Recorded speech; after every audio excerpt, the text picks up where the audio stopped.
So in this situation, the voices have more power over what the client's going to do than the police officer. I was excited about this. Oh, yes, yes. And the guys are responding, especially the officers, that cops aren't going to do role play. And I said, just let me do it. Please let me do it. In the suicide, they were alone. You know, when suicide looks right, nothing else in the world does. Hello, welcome to AB Lifetime channel on Action Explorations. I'm Anna Bobikova, and our topic today is Crisis Intervention, Part 1. And my guest today is D.Moran. Hello, David. Hello, Anya. Thank you for having me. I appreciate it. New online educational project alert. If you learn psychodrama and you like to learn it online with pre-recorded videos format, please check actionexplorations.education in December 2020. At that moment, there will be the first programs. Please see the detailed information in the announcement at the end of this video.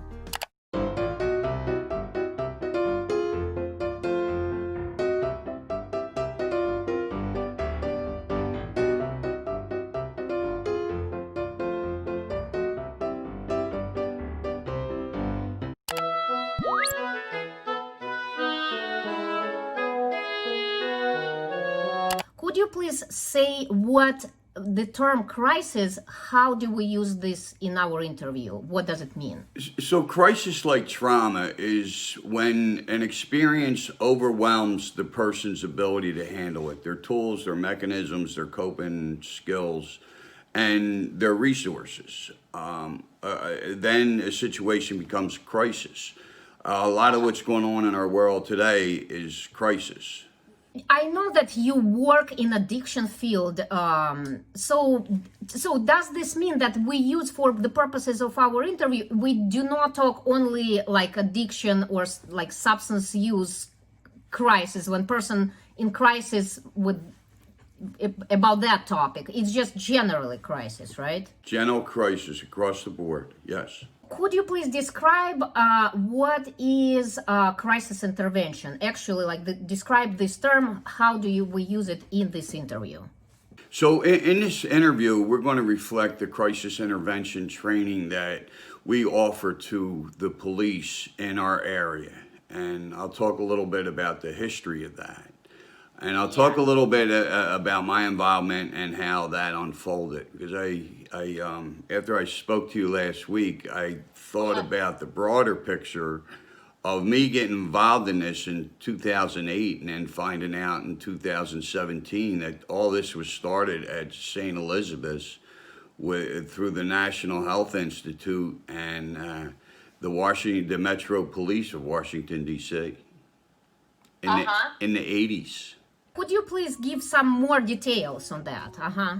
Yeah. So for the purpose of this interview, crisis intervention training is reflective of a set of skills that people have to deal with crisis situations in and with any condition. For the purpose of this, we're talking about the training that police officers get that involves the law, involves maintaining the law, but with crisis intervention, they get a 40-hour training on what resources are available, understanding addiction, understanding mental illness, and the contacts and the connections in their area so that they can connect people during a crisis. But the main set of tools are for them not to escalate somebody high or a mental illness situation where the person ends up in jail, somebody gets hurt. And when I talk about the history of this all came from the amount of police that were hurt during domestic violence interventions. And that's where this all originated from. I see. So, and just additional question. So, for instance, when you say about this 40 hours training for like police officers, Is it all these 40 hours? Would you say that they are like psychological intervention, or they include, I don't know, like legal pieces, or like, I mean, Not so much legal, because the police get plenty of legal, the training on the legal. We have trainings on the involuntary commitment process, because that's different in every community. So we do, in ours, we do a 3 or 4 hour workshop on addiction as a mental illness. And then there's like there's a 2 or 3 hour segment where the police put on headphones and they have voices going on, and they're having the experience of somebody who's schizophrenic, who's hearing things, and they're given instructions to go find something or to walk around and interact with people. And it's hard to have a conversation when you got, you have words and messages. voice or voices. Wow, that's amazing. So this is actually, we are talking about action exploration. You even give them the headphones so they can experience what these people they're dealing with, how do they feel. And they probably, like, I mean, I understand that experienced policemen, they probably already, when they come, person might say them, I'm schizophrenic, right? Or they might already have hypothesis that this person might be schizophrenic. They probably check when they go somewhere on a certain address, they might check and already have the hypothesis. And it's amazing, because when you told me this, I thought, well, I never experienced this. And even though for instance, I used to work in substance abuse field, and having double diagnosis, people with addiction and schizophrenia, I never experienced this. And I understand how important it is to step in their shoes and experience this. And I probably would like to do this, once. And just, I can't do it by myself, even record the voices, and voices might tell even different ideas, right? The voices might be. We had talked about this last week, and what I'd love to do is be able to film this, but now with COVID, we can't do an in-person training. But when I do the training, so at the end of the 40 hours, the last half day, we do a role play with scenarios. And one of the scenarios is we have somebody who, there's a domestic call, and the person is hearing voices, but we have like 2 or 3 officers play the voices. Yes. So you have a couple officers come on the scene, you have an officer playing the client who is schizophrenic, and then 2 or 3 of them are standing behind them, just chattering all this stuff. And it kind of gives, what you can't see and what you can't communicate in something like this is the power of those voices in the situation. So in the situation, the voices have more power over what the client's going to do than the police officer. They from that, they learn to pull back a little bit, to have more tolerance, to have more patience. So, David, you told a little bit about the history of this training of crisis intervention. Could you please tell more about that? So for me personally, I'll start there. In 2008, I joined a task force in our county that was going to establish this CIT training. And there was a number of people that came together. There was a public defender's office that came with us. There was the mental health office. There was a couple of chiefs of police that joined us. And then there was myself representing addiction. And from the beginning, they were debating about role play. And again, I want to emphasize, this is 2008, and I'm like, I can do the role play. Like, I was jumping up. I was excited about this. Oh, yes, and the guys are responding, especially the officers, that cops aren't going to do role play. And I said, just let me do it. Please let me do it. So when it came down to the actual first training, the people that were with me kind of like let me take the lead, and it went awesome. But so as I was saying, so the training's 40 hours. It's 4 days, 10 hours a day. A few role plays during the week, but not many. But that's our model. A lot of other models have them where they do the role play at the end of the day. So at the end of the week, we do the role plays, and I'll come back to those scenarios because I'm trying to stay on the history.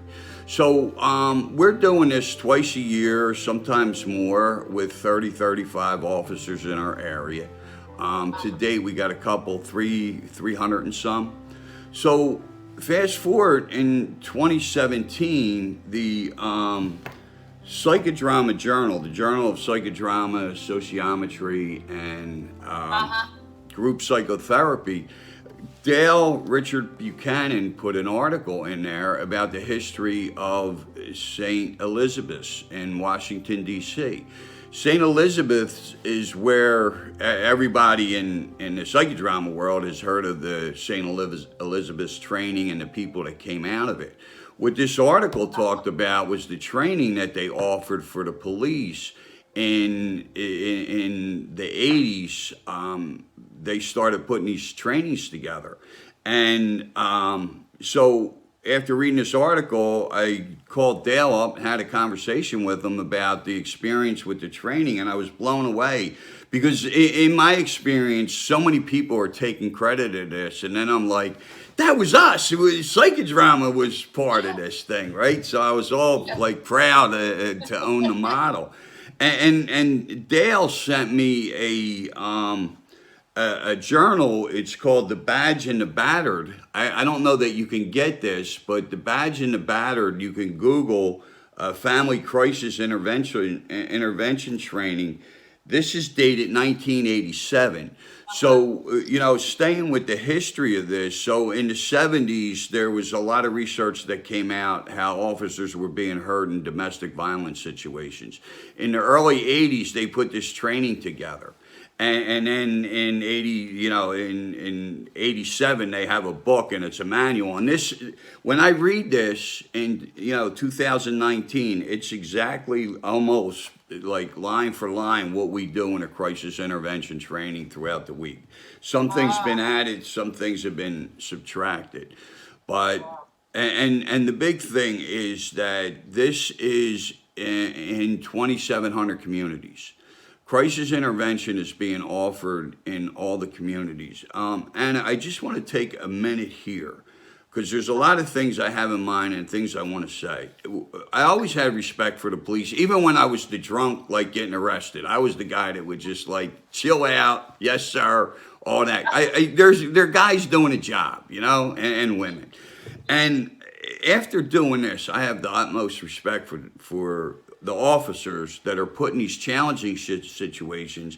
And when we talk to them about our experience with mental illness and substance abuse, they don't have that training. They don't have that exposure. They don't have that knowledge.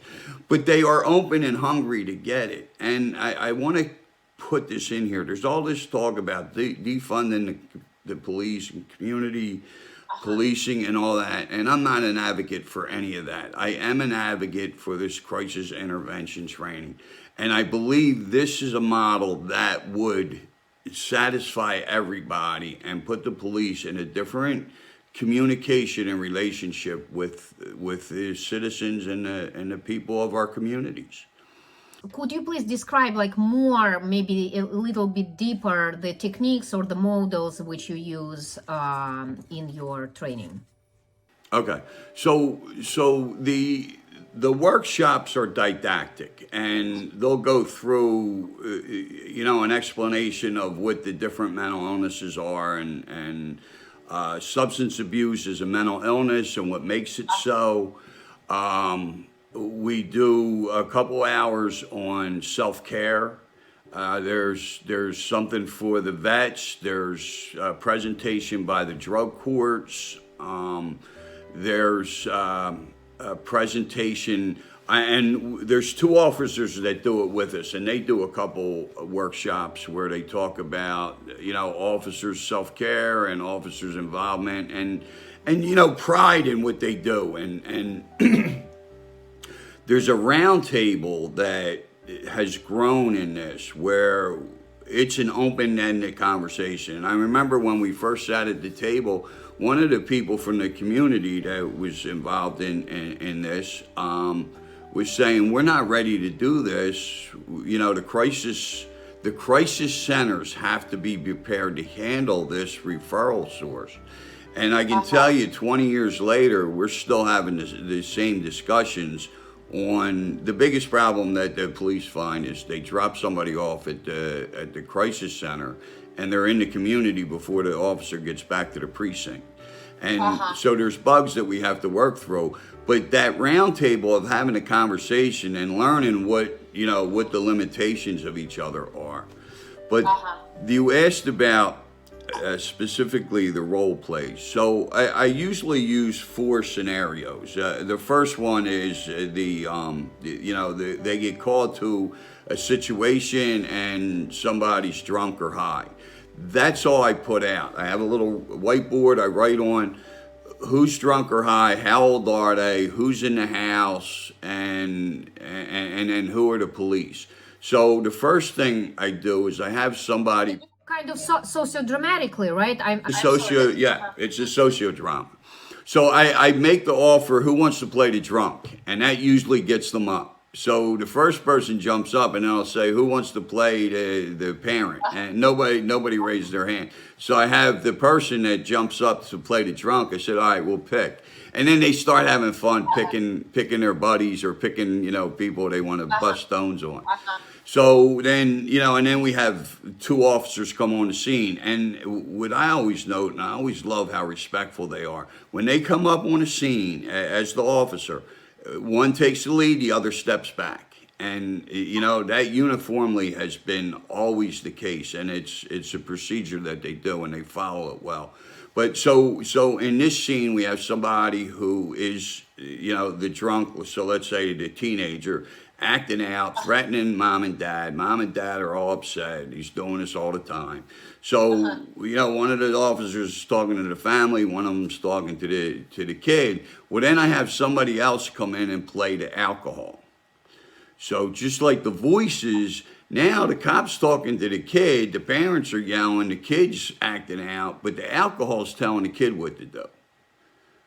Right? So and whoever's playing the alcohol has free reign on whatever they want to say and do.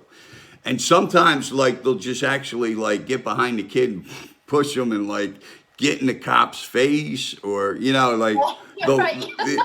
go let's get out of here, I'm gonna go get a drink and take them out of the scene, and the cop's you can't leave. And so they play it out and they play it out well.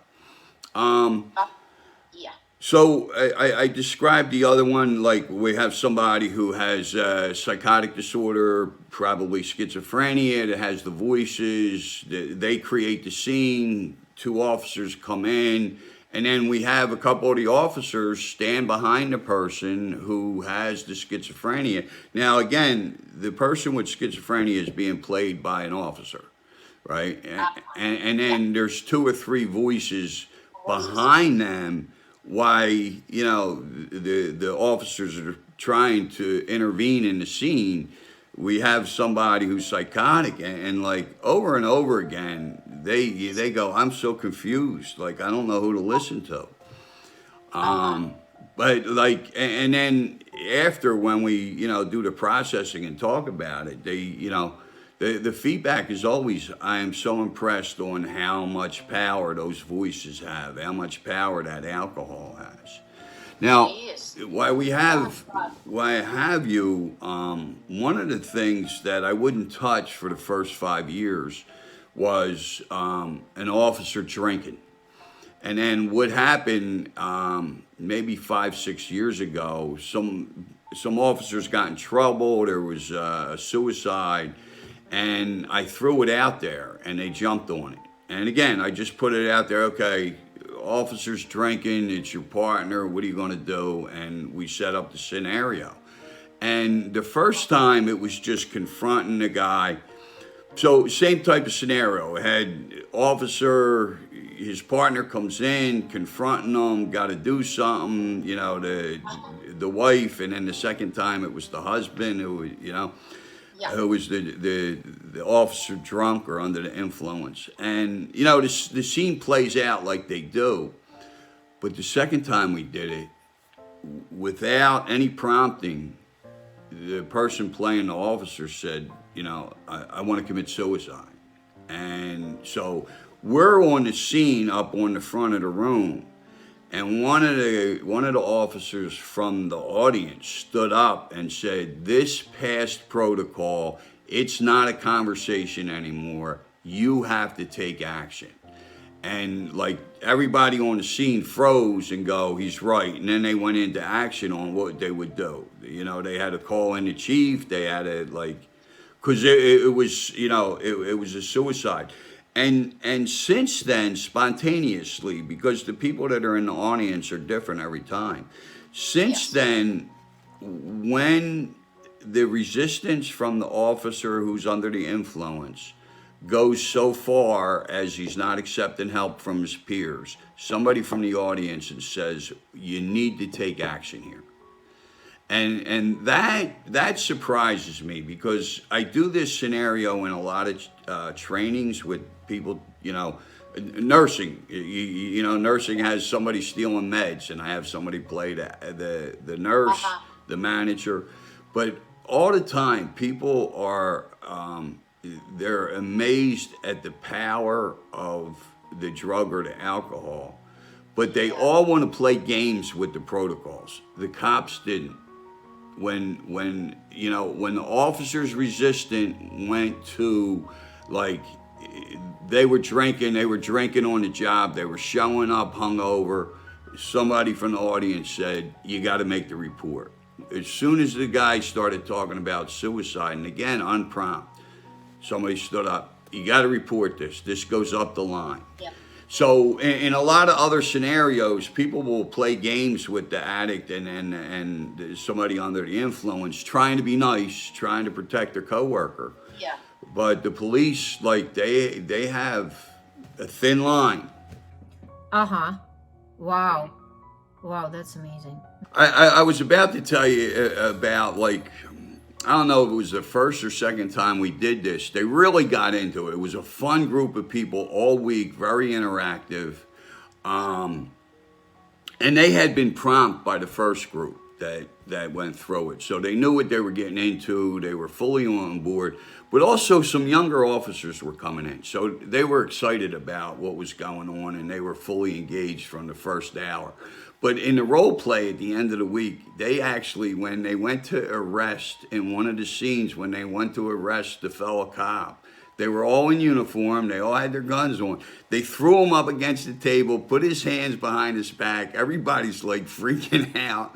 And, you know, if you know psychodrama, like, it can take on a life of its own. And I was just watching people's faces. They were all laughing and smiling. So I felt safe with it. But I'll tell you, what I did do is I tried to curtail that in future things so they didn't get out of hand. Just, you know, people playing, somebody could get hurt. And I didn't want to hurt our training because somebody got hurt in a role play. I've been doing these interviews on Psychodrama project for 2 years, and I realized that there is a big field not covered of online education in action explorations, and specifically in psychodrama. So I've been thinking about this, and I started to work on that almost a year ago. And now I'm coming up with a project. In December, first 5 programs should be on website actionexplorations.education. International trainers on different languages would be introduced on this portal.